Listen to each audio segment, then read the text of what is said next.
Mari mengenal masa awal kanak-kanak. Dalam periode ini ada hal yang paling penting dalam perkembangan anak. Yang pertama, kita akan mengenal moral.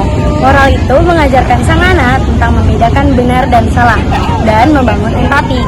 Contohnya, yang pertama, mengucapkan terima kasih ketika diberi bantuan. Yang kedua, memberi salam ketika bertemu orang yang lebih tua. Yang ketiga, tidak berkata kasar. Dan yang keempat, memberi bantuan kepada orang lain jika dibutuhkan. Jadi yang kedua adalah minat. Minat ini adalah perasaan dan emosional yang menyebabkan perhatian seorang anak itu terhadap bidang tertentu. Nah, jadi kita sebagai orang tua itu harus perhatikan dan memfasilitasi minat anak ini. Contohnya dengan membangun lapangan bola voli ataupun bola basket.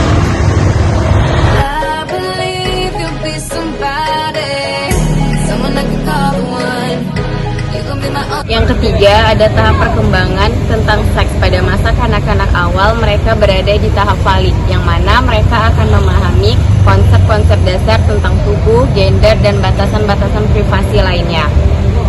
Pada tahap falik ini, anak-anak akan suka mengamati dan menyentuh alat kelamin.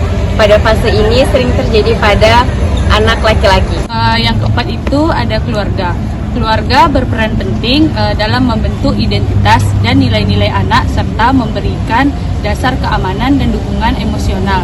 Contohnya itu yang pertama, orang tua memberikan kasih sayang. Kemudian yang kedua, penghargaan. Yang ketiga, pengakuan dan arahan kepada anaknya.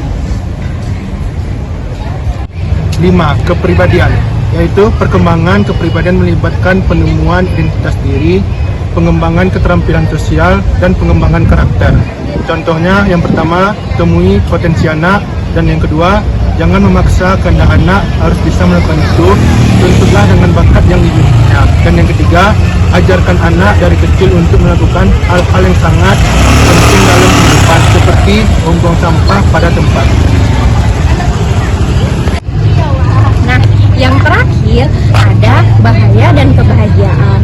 Anak-anak perlu belajar mengenali bahaya dan kebahagiaan untuk tetap aman, kemudian menemukan kebahagiaan melalui interaksi sosial yang positif, aktivitas yang mendukung, dan dukungan keluarga. Kemudian ada contoh kebahagiaan, yaitu saat seorang anak memenangkan perlombaan di sekolahnya. Sedangkan kegembiraan adalah perasaan yang jauh lebih kuat dibandingkan merasa terhubung baik secara rohani dan dengan Tuhan maupun dengan orang lain.